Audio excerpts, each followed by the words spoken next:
My name is Isabelle McConville, and I am a bookseller and associate producer here at Barnes& Noble. And today I have joining me the author of the 2025 Barnes& Noble Children's Book of the Year, I Am Rebel, Ross Montgomery. But today we're actually here to talk about something very exciting, his adult debut, The Murder at World's End. Ross, thank you so much for being here. Well, thanks so much for having me. It's very exciting. I'm so excited. I loved this book. It was such a fun mystery. I laughed so many times, and I think I wasn't Oh, expecting that. It was very funny, and it was just so atmospheric too. I wonder if you can just set up the story for us and tell the listeners a little bit about what the book's about. absolutely. This is all music to my ears as well. Thank you very much for that. The year is 1910, and the book takes place during a real life, real world event, which was the Halley's Comet Panic, which Mm. was Halley's Comet was going past in 1910, in May of that year, and people became convinced that when it happened, it was going to, one way or another, cause the end of the world. People thought it was going to collide head on with the planet. They thought it was going to fill the atmosphere with poisonous gases. They thought it was going to fill the sky with electrical storms that were going to blind absolutely everybody who saw them, and it caused this worldwide panic. That there were riots, stampedes. Just for a very brief period of time, people really lost their minds over it. And in the book, one such person is the Viscount of World's End, which is a remote tidal island off the coast of Cornwall that I've invented. He believes that the best way to survive the apocalypse that he thinks is going to happen is to seal his mansion up from top to bottom. So lock every door, bolt every window, block up every single chimney and fireplace, and then get every single member of his household, every member of staff, and seal them inside individual rooms. Because he thinks the atmosphere is going to be flooded with these poisonous gases. It's the best way to make sure that everybody else in the world dies, apart from them in the mansion. But in the morning, the only person who's dead is him, found murdered in his locked and sealed study with his beloved ancestral crossbow in a room that nobody entered or left, because it's a locked room mystery. And I thought I'd start off my first murder mystery by doing one of them, even though they're really hard. And that is where the detective duo of the series comes in. This is the very first in the Stockham and Pike series. Stephen Pike, our narrator, is 19 years old, fresh out of Borstal for a crime that he didn't commit. On his first day of work at Tithe Hall on World's End when this murder takes place. And she, Miss Decima Stockham, is the Viscount's octogenarian aunt, who's basically locked in a corner of the mansion for her own safety and others. It turns out she is a secret scientific genius with a foul temper and a fouler mouth. And together, they have to find a way to solve the mystery before the killer strikes again. And they do solve the mystery. It'd be weird if they didn't. And she was such a joy to read. We'll come back to her. But first, I have to ask, your last book out was I Am Rebel. It's a wonderful middle grade novel about a dog's journey to save his human. How did you know you wanted to write The Murder at World's End next? Well, the weird thing is that I wrote both of these books at the same time. Um, Really? I've been a children's author in the United Kingdom for about 15 years. And I was contracted to write my next kids' book, which I knew was going to be I Am Rebel. I knew I wanted to write this, short, heartwarming story about like a dog's love. But I wanted to write an adult book, and I had a few different ideas that had been percolating for some time. And eventually settled on this one for various reasons. And I realized I'm going to have to write the whole thing.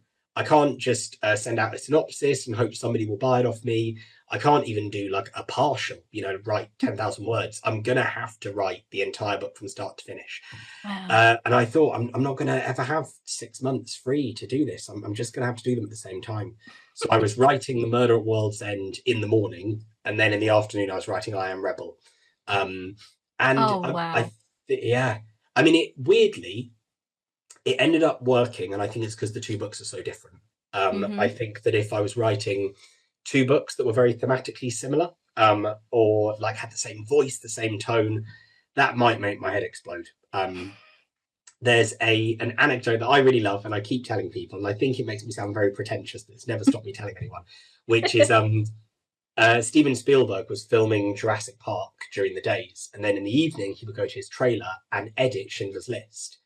And when people said to him, like, how do you balance these two completely different projects?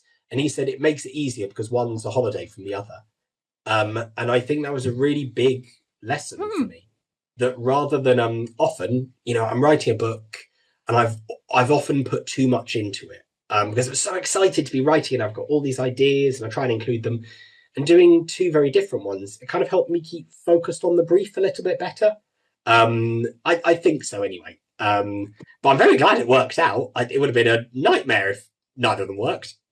I think that the way that every author really has a different process is so, so interesting because I know some of our listeners are budding authors themselves, and people just want to know how you get to that core of what makes a story great.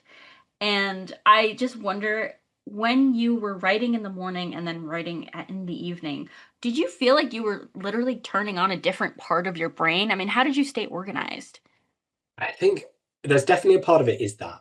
Um, I would say, I think for me, every single author that I know works differently. And I think that part of the Mm. challenge of like finding a way to to write and to be a writer is you need to do a lot of trial and error and just find out Yeah. what works for you. And unfortunately, that takes a lot of just time and effort just to find out, like, oh, that doesn't work at all. And there is a side of that is really fun. I still like finding out, like, um, I've had a baby recently, and I spent a while getting up at 4 in the morning and doing a couple of hours of writing before she woke up. And it was amazing. I was like, wow, this is like so wonderful. It's dark outside, everything's quiet. And I realized I could do it for 4 days in a row before I would just fall asleep, like just on the floor. When, oh, I can't do that forever. That's a nightmare. Um, So I you're pushing the think limits of your mind and your physical being to get these stories basically out. that. Well, the interesting thing that I did find was so the Murder at World's End is very like plotty and complicated and lots of like a meticulous plotting. I had to like make a spreadsheet just to keep track of all the characters and what was going Oh. on. And by the time the afternoon came around and I was like, right, well now I need to write a chapter of my children's book about a dog. I was so tired that I was like, just I don't have time to make this Mm. complicated. Just keep it simple. This is meant to be a simple story. It's written in a dog's voice. Just get this dog from A to B. Do it quickly, but do it well. Mhm. And that ended up being it. That I think with I Am Rebel, it was the first time I ever got my first draft back and went, "Oh, this is quite good." Normally, I read my first drafts back and you go, "Oh no, like, this is terrible," and you'll find some bits that you can salvage. But this one, it was like, no, because I was just doing as much writing as possible from the gut because I was tired and I just wanted to get like the best story with the least effort possible.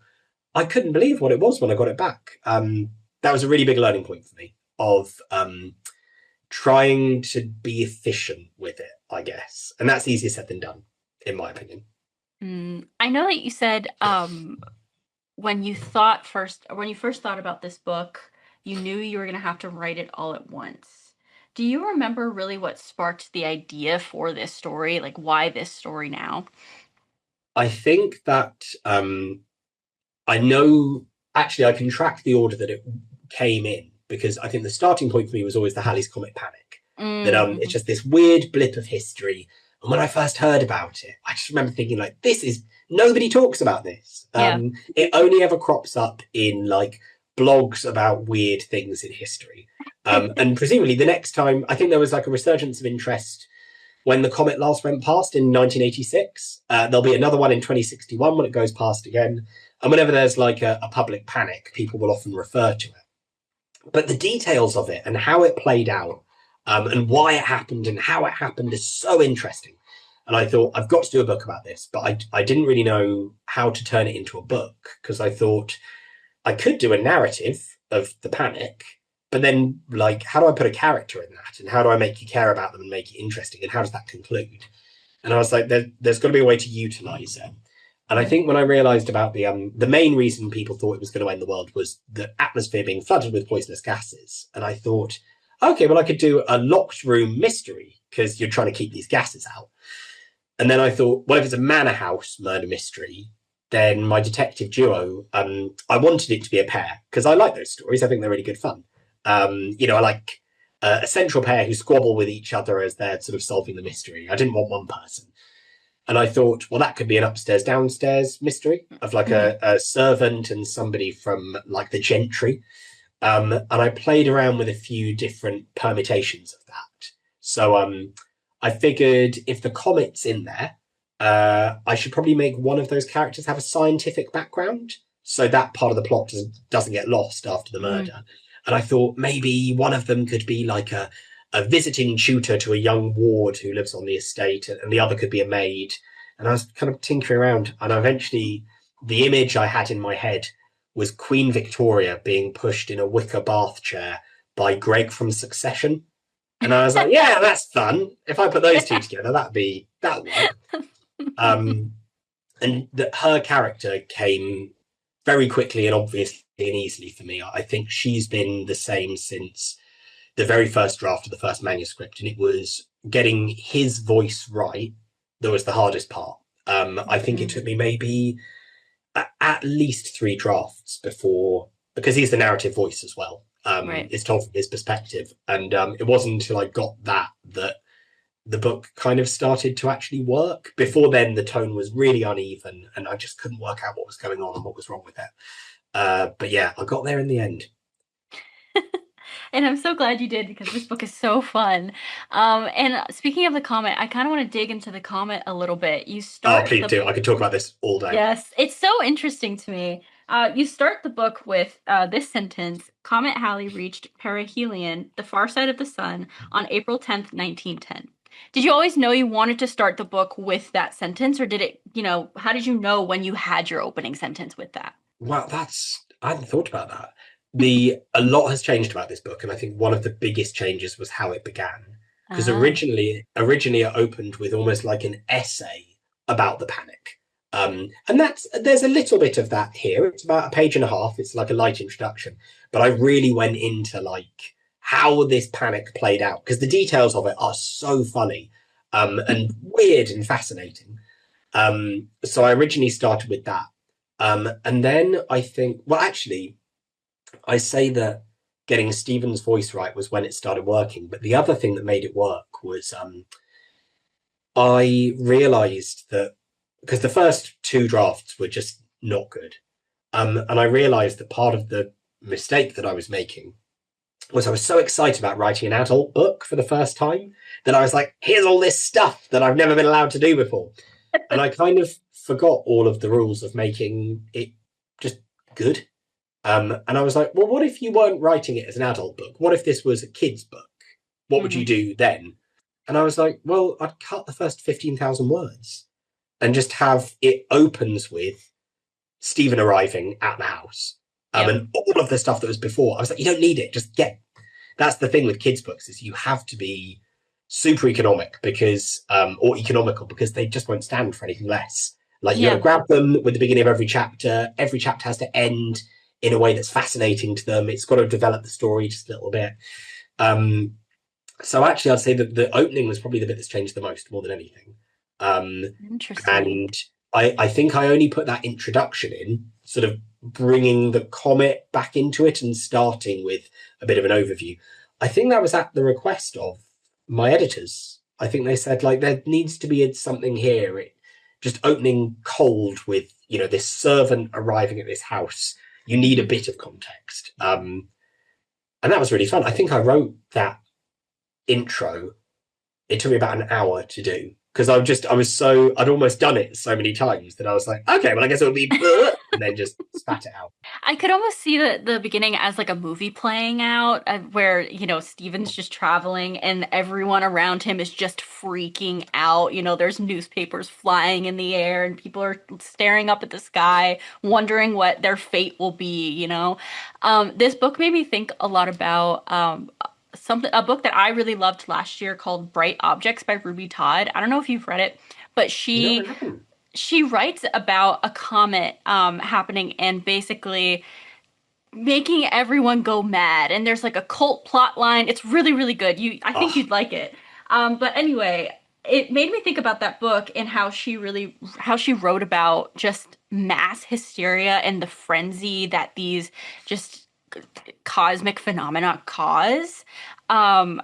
I wonder if you can talk a little bit about writing that type of frenzy and, what really interested you about that, because those are some of my favorite kinds of stories. Just Well, I think seeing, I think yeah. even going back to my first kids book came out 15 years ago, and a Hmm. lot of that is about frenzy and about people slightly losing Mm. like their like cool over stuff, and like things going wrong. I like books about things going wrong, um, and I think with this, I thought there's such an opportunity to sort of have that as a sort of grander setting.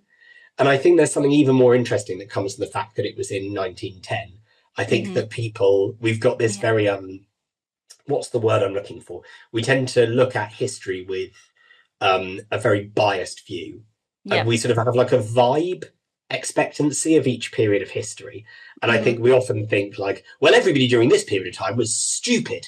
And I think when it comes to the Edwardians, we think they're all super tight laced, and like, just like everyone's very stiff and that's their problem. But I like the idea that like, no, people just went ballistic during this time. The Each section of the book, because it takes place over, I think, I keep getting this wrong. It takes place over something like 7 separate days. So it's almost Yeah. like the book is divided into like 7 parts. Hmm. And each part I open with a real newspaper article. Apart from one of them is very obviously invented by me without going into any details, but it's very obvious when you read it. But they're all real, all of those articles. And there are so many more that I had. Um, and one of the reasons that we couldn't include some of them was because they were so extreme and they were like this. Actually, it kind of introduces a slightly too dark a tone into what's, a fun Hmm. knockabout murder mystery. But one of them was about a man, I think it was a shepherd, crucified himself in California. Oh my Like, gosh. but just so many things happened like that. This is one of those it's one of those Yeah. things that I genuinely, if you gave me, I want this to be my TED talk. Basically, this is me Please. pitching for that. Let How it do I how do happen. I vote for this to happen? I just Who start is the Ted? How do campaign. I get in touch with Ted? Let me persuade him. Bring me Ted. Come on.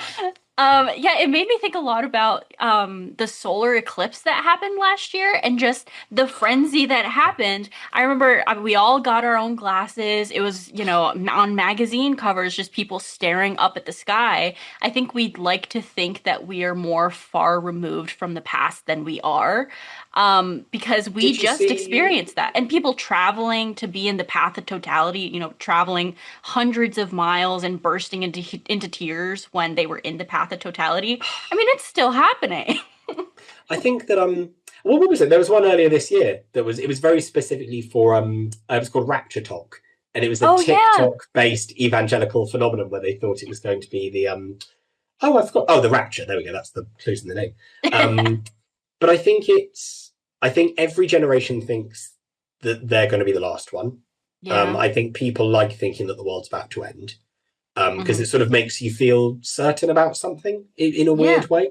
And if you go back through history, just every single generation is just convinced at one point or another that the end is coming. Yeah. And I think when I started writing this book, I was incredibly reluctant to do the research because I was like, it's 1910. I'm going to have to find out what was happening in 1910. And to me, I was like, the Edwardian period feels very boring. Victorians, loads of fun. They're all riding around on penny farthing bicycles or whatever and powering things with steam. Um, and actually, what I learned from doing the research is that the Edwardians are really, really interesting.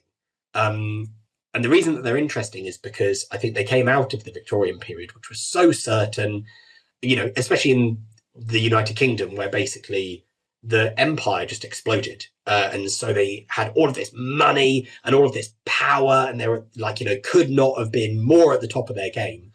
And there was just a sense that some great, for them, golden age had passed and things were in decline. But Hmm. also that, like, there was a sense that something really bad was about to happen, that there was this war in Europe and that it was coming and no one could stop it. And everybody basically argued with each other for about 10 years. Nobody could agree on anything. And the more I researched it, the more I thought, this just really speaks to now to me. Yeah. That I feel like we're in a period of time where nobody can agree on anything. And there's this real sense of paranoia that something bad is about to happen. And that seems to be dictating all of these decisions that people are making, sort of good and bad. And I thought, yeah, we're the new Edwardians. I can write about that. I can do a fun murder mystery set in the past based around that. I'd like to think about what our Comet would be now that we place all of our blame on. I don't know, maybe a looming alien invasion or something from outer space. I think the thing is that I feel like it always has to be something above us. Well, that's it. I feel we have so many minor disasters at the moment that it's sort of like, actually, we wouldn't settle on one.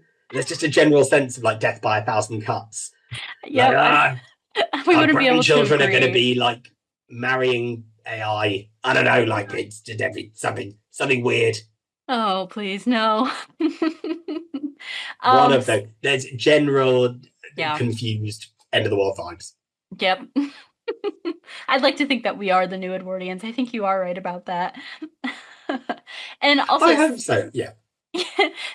And you talked a little bit about this already, but since this was a real comet that actually stayed a while in 1910, I can only assume, like you said, you had a pretty extensive research process. Can you tell me a little bit about what that process looked like and, what surprised you the most in it? I think the thing that's quite weird is I've never learned to do research efficiently. And the thing that's always quite scary is that it's always at the exact point. So I'm like, look, you know what, this is going down this avenue is just such a waste of time. I'm going to stop doing it now. And it's usually at that point that I discover one little tiny nugget that ends up being incredibly interesting and useful. Doing the Comet research, specifically around the panic, was harder than I expected because actually not that much has been written about it. And trying to find out where people like cite their sources has been quite hard, harder than I expected. I'm quite lucky that I just so happen to have a brother-in-law who's an astrophysicist. So I got in touch with him and was like, there's a scene where they're like, Stephen and Miss Decima are actually observing the comet and taking recordings. And I was like, can you help me write that? And he was like, yeah, there are computer programs where you literally put down your global location and put down the date and the day and the year, and it will literally replicate the night sky for you, and you can actually track where the comet was and where it was going. That's just the coolest thing ever. So he literally just emailed me, have them say this. And I was like, thank you. Like, can you imagine how long that would have taken me if I was having to do it myself? I would have had to learn like a almost like a whole terminology in order to get my head around. It's like a new language. In terms of what the most interesting thing that I also had to do was the thing that it wasn't just that it was a murder mystery, because it's historic. I had to learn how a manor house would have worked. Oh, yeah. And that was the thing. I think that was more research than I expected. And it was harder than I expected because there are so many differences from house to house and from region to region. But I think the thing I didn't expect was that there was such an incredible hierarchy between the servants. That obviously you've got the gentry of the house and then the servants, but even within the servants, the class system was kept in this incredibly rigid way that you had servants who were not allowed to talk to other servants, or how you referred to them by name was really important. That person would be Mr. Blah, but they would call you by your first name. And I just found that the intricacies of that I found so interesting, but also like a real logistical headache. Because I had to move characters between places and rooms. And I was like, no, they're not allowed up there. I can't have that happen there because then they'll be listening. It's a nightmare. But, it's challenges like that produce golden opportunities. I really want to dig into the characters for a bit. Can you tell us a little bit more about writing Stephen? Because I know you said he was one of the hardest characters for you to write. How did you really find his voice and know that this story was going to be told mostly through his eyes?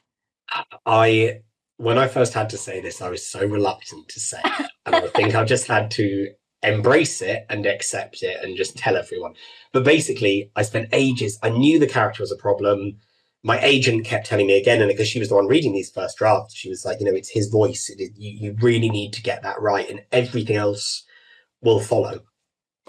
And I had this voice in the back of my head going, he is just you. You just need to accept that he's you. And I was like, no, he's not me. Stop it. I don't want to do that. And I fought it for as long as I possibly could until eventually I was like, oh, just write him as you. And the moment I did, it was easier and it worked. But I think I was very reluctant to do. I mean, I suppose when you write books, you do have to accept that the main character is almost invariably is a bit of you. And I Right. think I just didn't want to do something that was that obvious. But also, once you've committed to it, this is a series now. That's Tim forever. I'm out there for the world to see. Um, but yes, I think I just need to accept that that's and people have to know. So what was it like to write him with that in mind? Did you feel like you had moments where you had to sort of step away and separate yourself from his character, or did you not really run into that problem? I think it was more that because so much of it was down, and Right. so many of his decisions and thought processes were down already, that I then had to reread, going like, right, well, you think that, don't you? That's what you would say in that, and I was like, yeah, fine, oh my god, and like, of course, he's not very good with women. Of course, that's there. Like, fine, great. I just have to accept it. It's fine. Nobody's surprised whatsoever. Um, but also, I think, well, I suppose that's it. Is that I've often found writing my kids' books that you accept that the main character is a bit of you, and it's often upon rereading, I'll go, oh, actually, at that period of my life, I was thinking about that a lot. That was a really big concern of mine, and there's a quote that I love and I always bring up, which is that this was a few years old, so I imagine that the role has now changed, but it was an interview with the secretary for the House of Representatives. Hmm. And it was like, what's your day like? And he said, I get up at 5 o'clock every morning and I write for an hour before I even go to work. I just write down my thoughts. And they said, like, what are you writing? Why are you doing that? And he said, well, I write to discover how I think. And I think there's something Mm, amazing about that people think writing is the other way around. They think that you yeah. think of something, you go, that's clever, and then you write it down. But actually, if you just start writing, you're often surprised by what your own thinking is. And it's often only when an editor questions it and says, well, that's a weird thing for your character to say. Why would they think that? And you go, that is a weird thing for them to, I think that. And I think it's a constantly surprising act. And I'm interested to see what he comes up with that tells me something about myself I didn't even know. But hopefully, it's quite fun. It has been so far, so I think you're safe there. I'd be remiss if I didn't bring up again the great Miss Decima. At the beginning of the book, all we know is that she mistreats her staff and they need a resilient man like Stephen to come rein her in. Can you tell me about creating her character and finding her voice? Because she was just so fun. The weird thing is, every time you write a book, you sort of have to do a little bit of almost excavation to Mm. sort of remember, okay, well, why did I make that choice? And I think with her, I can't remember the process of inventing her. I think she came to me fully formed. That's so Um, great. She that I was just feels like like, a character that would. it's that.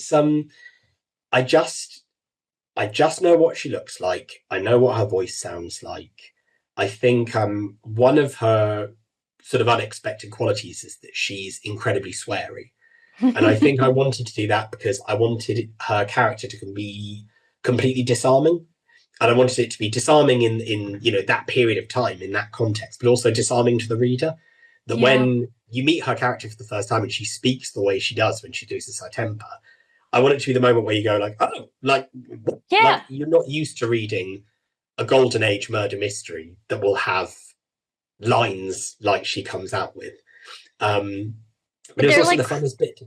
they're like Oh, God. cracks in the veneer, but it works so well with this story.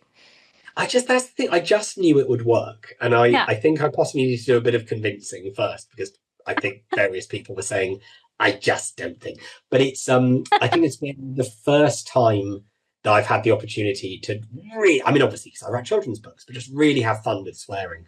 Um, I a One of my wife's friends is a screenwriter.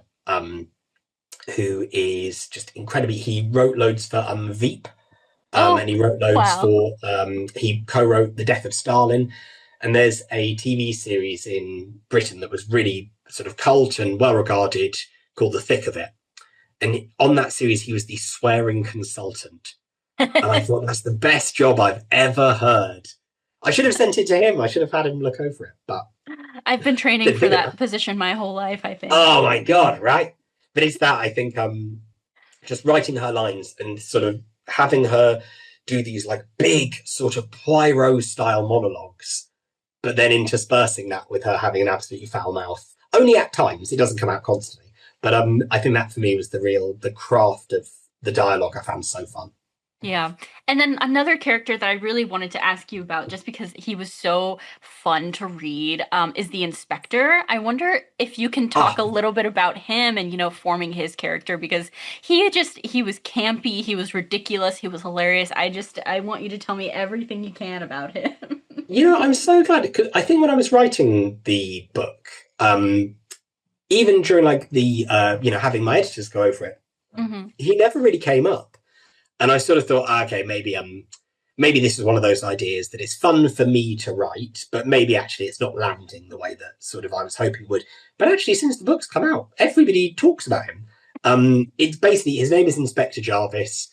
When the murder happens, they send down an inspector from Scotland Yard who knew the Viscount personally.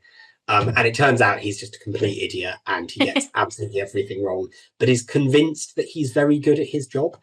And I think it's probably just, it seeds from a childhood of watching Inspector Clouseau films, Yeah. which you can never get away from that.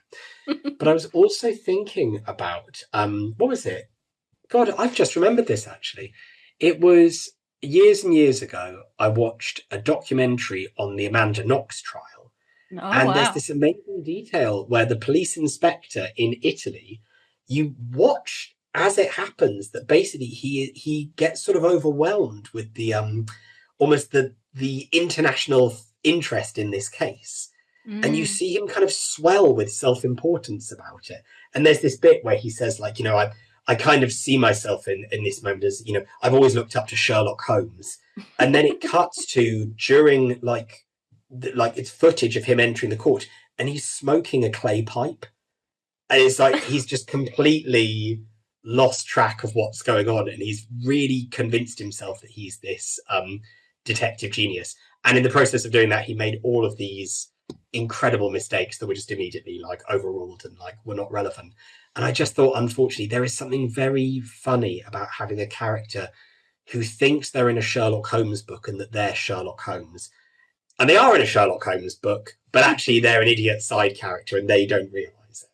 Yeah, I'm so glad to hear you say that because he was such a fun character, and I knew I wanted to ask you about him just because also the way that he speaks, like his dialogue is so particular, and I really wondered, how you created him because he's just so fun. I think it's I really like characters who speak as if they think they have an audience. Yeah. That they just that thing where occasionally you'll be speaking to somebody and they're just intoning and you're like, we're at a party, why are you talking to me like this? And I think I wanted him to do that. He always thinks that he's giving this great denouement scene, that this is his like final sort of again Poirot speech. And it Yeah. turns out it's not because he's just made a series of like terrible errors. One thing I should mention is I mentioned it in the acknowledgements that a lot of particularly he says a lot of things that not only are wrong but they're also quite sort of disgusting and Yeah. misogynistic. He's a bit of a sexist idiot pig, and a Yeah. lot of the things that he says are direct quotes from a name that came up during my research, which was a guy called Hargrave L. Adam, who was an ex-Metropolitan Police officer who then wrote books about the criminal mind. And he's just unbelievable. He's just a complete idiot. And he writes all of these chapters about the female criminal mind and about like how it works and how it's doomed to fail because they're not as good as men. And a lot of what he says are direct quotes that I've just read them with my mouth hanging open. But yeah, worth finding or not. I also want to talk about the manor itself. Tithe Hall also feels like it functions as a character of its own sometimes, with its, extensive grounds, the butler mirrors, the secret passageways. It really makes for the perfect murder mystery setting. It kind of felt like reading a version of the show Traitors, complete Oh, with the impeccably dressed high society's, melodramatics. So I wonder if you can tell me a little bit about working on the setting and how you really built this house. And I'm so the glad that. Oh, hardcover, God. it has a Ah, gorgeous, gorgeous map of the house. I'm thrilled with that map. They Hmm. the first version that they wanted like a bird's eye view of every floor. Mm. And I panicked because I was like, I actually don't know the precise layout. I was like, I Hmm. know where things are, but I wouldn't know how to begin laying them out floor by floor. And I thought, first of all, I don't think I can do it. But secondly, I was like, if I do it, I'm going to be inundated with emails from people going, why did it take them 10 minutes to walk from that room to that room where they're opposite each other? And I said, I really want this to be like a doll's house layout. And it took a lot of convincing. They were really reluctant to do it. But then they produced that and it just looks absolutely amazing. Hmm. I think in my head, that's exactly how I thought it was going to look. And I wish the reference point I wish I'd used was Wes Anderson, Oh which is it, yeah, just that exactly that perfect little, you get this wonderful 2D vision of this house layout. But in totally. I terms see of that. the atmosphere and the vibe, I desperately wanted that to come across, and I was worried that I wasn't conveying it when I was writing it. The main thing that I wanted to capture was that I basically I read the book Rebecca by Daphne du Maurier very late in Yes. life, and Hmm. I couldn't believe I'd taken so long to read it. I It's think it's one of those books that I mhm. recommend to everyone, and And it it's never goes down such badly. it's such an important piece of context too, because once you read that book, you realize how much of what we have now has come because that book was written. Oh, precisely. Yeah. But it's this perfect, smart, plotty, atmospheric thriller. Yeah. Um, and it's got, if you visit though, loads of different parts of Cornwall have loads of different personalities. But I think if you visit like Daphne du Maurier country, you get this like gnarled, twisted tree vibe. Ooh. And that's what I wanted, that sense that you go to parts of Cornwall and they have very strange plants and a very strange atmosphere. And I wanted to channel that as best as I could. And I'm thrilled it works. I can't believe it. It really does. And so we talked a little bit about the golden age of detective novels. I wonder if you can tell me about your influences and if there were any books or authors like Rebecca that you just mentioned that really influenced your writing process, or just, some of your favorite books that you wouldn't have, that if you hadn't read, you wouldn't have written this book today. I think a lot of the book, I think another key seed of the book came from rediscovering murder mysteries during lockdown, Yeah. and being like, yeah, these are fun, but also murder mystery TV shows.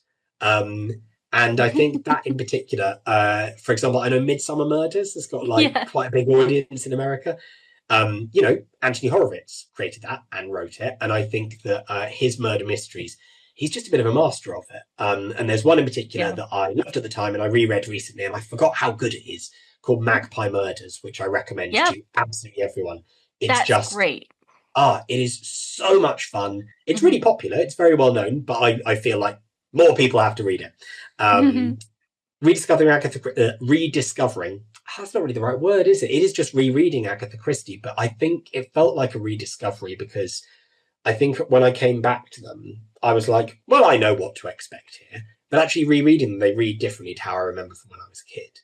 And it was the first time I got to read The Murder of Roger Ackroyd, which is Oh, it's the one to read. It's yep. unbelievable. And I went into it cold, not knowing anything about it. And I think that's the way it has to be read. You have to go in without anyone going, you've got to read this because. Um, but I also, somebody recommended to me a Golden Age Japanese murder mysteries, and they're fantastic. They're like, Wow.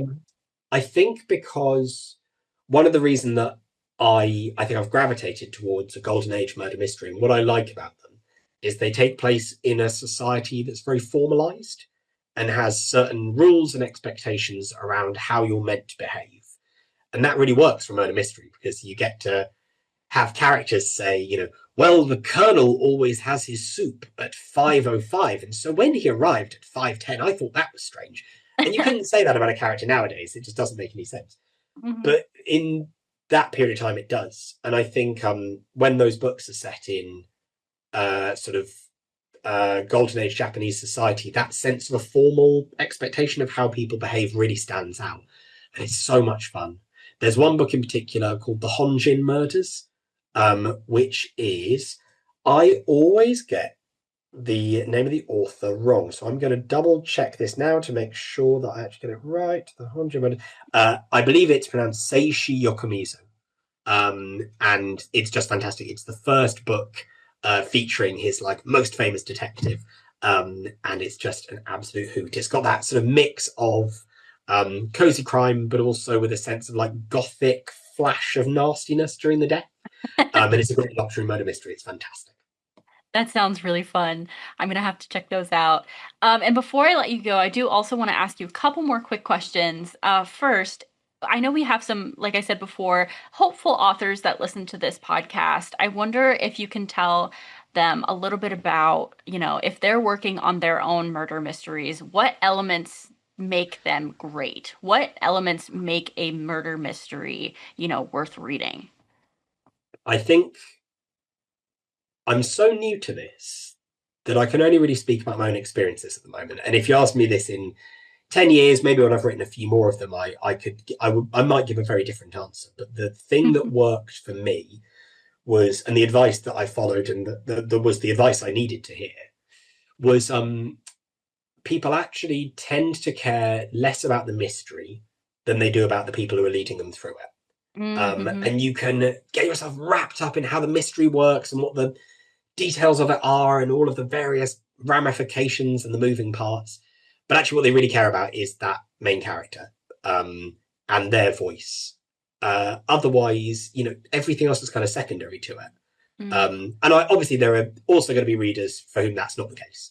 Like there are loads of readers out there who are just obsessed with the intricacies. But I think most people, they care about the detective. And if you start with them and you nail them, then actually loads of murder mysteries I read, I love, where the murder mystery isn't always that great.